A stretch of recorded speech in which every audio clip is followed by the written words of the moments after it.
baik lagi cerdik.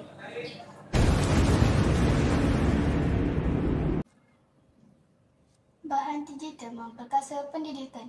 Bersama saya, Nur Fatia Umairah binti Muhammad Salihin, mengupas isu ini. Dalam era digital yang semakin berkembang pesat,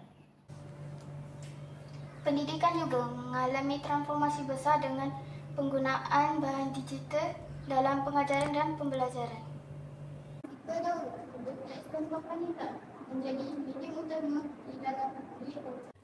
Kini, bahan digital seperti e-buku, video interaktif dan aplikasi pembelajaran telah membuka dimensi baru dalam dunia pendidikan. Adakah bahan digital benar-benar mampu memperkasa pendidikan negara?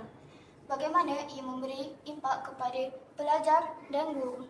Untuk merungkai persoalan ini, kita kongsikan pendapat guru dan pelajar. Jom!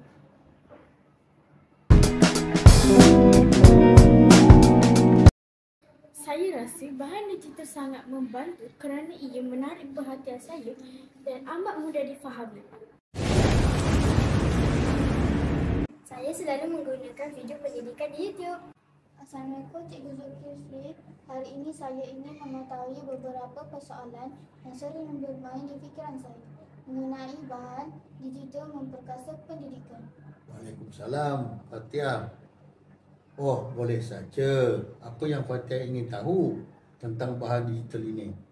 Apakah pendapat cikgu tentang penggunaan bahan digital dalam pembelajaran?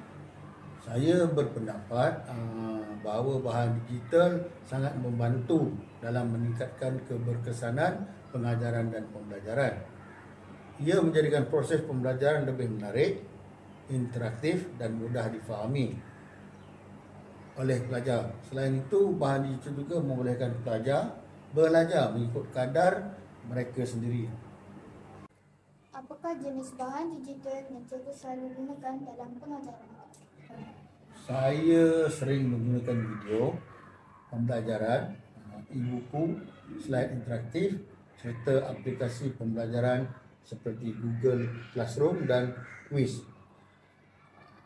Dalam Pelantar Delima juga banyak terdapat bahan digital yang boleh saya gunakan seperti Kahoot, Canva, Quiz dan yang terbaru AI, ChatGPT dan Gemini. Cikgu, bagaimana pula bahan digital ini dapat membantu meningkatkan pemahaman pelajar dalam sesuatu subjek?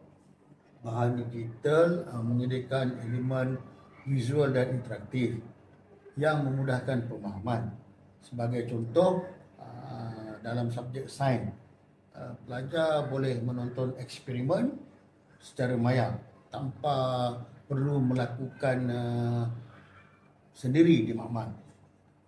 Ini sangat membantu pelajar yang lebih cenderung kepada pembelajaran visual.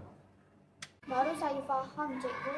Patutlah sekarang pembelajaran lebih banyak menggunakan internet, tidak seperti dahulu menggunakan chalk and talk.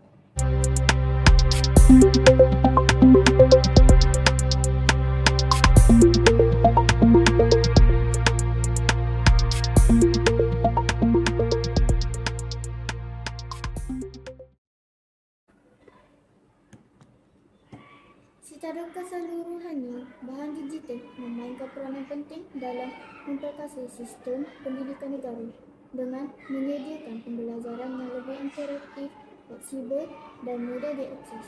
Namun, cabaran seperti akses kepada teknologi dan tahap literasi digital perlu ditangani agar semua pelajar dapat menikmati manfaatnya secara saksama. Dengan usaha berterusan daripada kerajaan, pendidik dan masyarakat, pendidikan digital mampu menjadi pemancing ke arah masa depan yang lebih cemerlang.